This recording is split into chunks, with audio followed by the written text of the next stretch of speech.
So, మనం ఎప్పుడైనా గానీ బరువు తగ్గడం అనేది ఒక షార్ట్ టర్మ్ గోల్‌లాగా అనుకుంటాం. ఒక 5 కిలోలు, 10 కిలోలు తగ్గితే చాలని చెప్పి. కానీ మన బాడీకి అంటే మనం ఎంత హైట్ ఉన్నామో దానికి తగ్గట్టే మన వెయిట్ అనేది ఉండాలి. సో, కొంతమందేంటంటే మన ఏదో ఫంక్షన్ ఉందనో, లేపోతే ఏదో ఒక ఈవెంట్ ఉందనో లేదా కొన్ని థింగ్స్ వల్లో, దేనివల్లో దానివల్ల బరువు తగ్గాలనుకుంటారు. వాళ్ళేదైతే ఎక్స్‌ట్రా ఉన్న 20 కేజీస్ ఏదైతే ఉన్నారో 20 కిలోలు తగ్గకుండా ఒక 5 కేజీస్ బరువు తగ్గిపోయిన తర్వాత ఇంకా మనం చాలా బరువు తగ్గిపోయాం, చాలా ఫిట్‌గా అయిపోయాం అని చెప్పి దాన్ని క్విట్ చేసేస్తా ఉంటారు. సో, ఇప్పుడు మనం 20 కిలోలు తగ్గాల్సిన దానిలో 5 కిలోలు తగ్గితే మళ్ళీ అది తొందరగా పెరిగిపోవడానికి పెద్ద టైం ఏం పట్టదు. సో, మనం అర్థం చేసుకోవాల్సిందేంటంటే బరువు తగ్గడం అనేది షార్ట్ టర్మ్ గోల్ కాదు. అది మన జీవితాంతం ఫాలో అవ్వాల్సిన ఒక పద్ధతి. సో, లైక్ ఎలా అనంటే మార్నింగ్ మనం చిన్నప్పుడు పొద్దున్న లేచిన తర్వాత మన పేరెంట్స్ బ్రష్ చేయటం, సో, మనం ఎలా బాత్ చేయాలి, ఏంటి ఇవి కొన్ని కొన్ని మనకు థింగ్స్ నేర్పించుంటారు. అవి మనం పెద్దయిన తర్వాత ఆటోమేటిక్‌గా మనం చేసేస్తూ ఉంటాం. ఇప్పుడు లేచిన తర్వాత డైరెక్ట్ మనం బ్రష్ తీసేసుకోవడం, పేస్ట్ చేయటం, అది నోట్లో పెట్టుకొని బ్రష్ చేయటం, ఇవన్నీ మనకు ఒక సైకిల్‌లో ఆల్రెడీ సెట్ అయిపోయాం.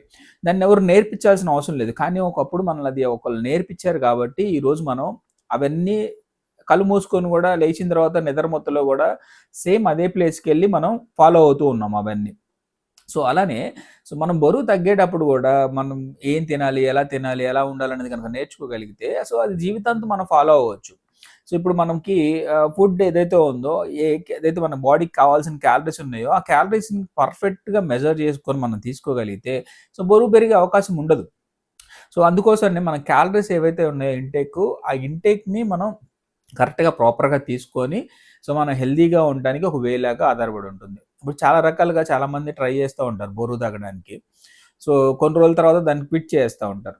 సో, ఎందుకోసం అనంటే వాళ్ళకి ప్రాపర్ గైడెన్స్ లేకపోవడం వల్ల, పర్పస్ లేకపోవడం వల్ల వాళ్ళు క్విట్ చేసేస్తా ఉంటారు. సో, వెల్‌నెస్ కోచ్‌లాగా మేమేం చేస్తూ ఉంటాం అనంటే గనక, సో, వాళ్ళకి బరువు తగ్గడం వల్ల ఏం బెనిఫిట్స్ ఉంటాయి? ఆల్రెడీ తగ్గిన వాళ్ళు ఎలా ఉన్నారు? ఏంటి? వాళ్ళు ఏదైతే ప్రాబ్లమ్‌తో సఫర్ అవుతుంటే బరువు తగ్గడం వల్ల ఏం బెనిఫిట్ వచ్చిందనేది గనక వాళ్ళకి వేరే వ్యక్తుల్ని పరిచయం చేయడం వల్ల వాళ్ళు గూడా ఓకే. నేను బరువు తగ్గడం వల్ల, నేను ఐడియల్ వెయిట్‌లోకి రావటం వల్ల, ideal weight in the sense మన హైట్‌కి తగ్గ వెయిట్ రావటం వల్ల, బాడీలో ఉన్న ఫ్యాట్ మన పర్సెంటేజ్ 20% లోపు మన బాడీ ఫ్యాట్‌ని తెచ్చుకోవటం వల్ల, బాడీలో మజిల్ 35% కావాలి మెన్‌కి అట్‌లీస్ట్ 35% అన్న బాడీ మజిల్‌ని తెచ్చుకుంటే ఎలా ఉంటది ఏంటనేది ఆల్రెడీ మారిన వ్యక్తులను చూడటం వల్ల గూడా వాళ్ళకి తెలియకుండానే ఓకే. నేను గూడా మారాలన్న ఒక ఆహ్, తెలియకుండా మారాలని ఒక ఇంటెన్షన్ వాళ్ళు కూడా క్రియేట్ అవుతూ ఉంటుంది.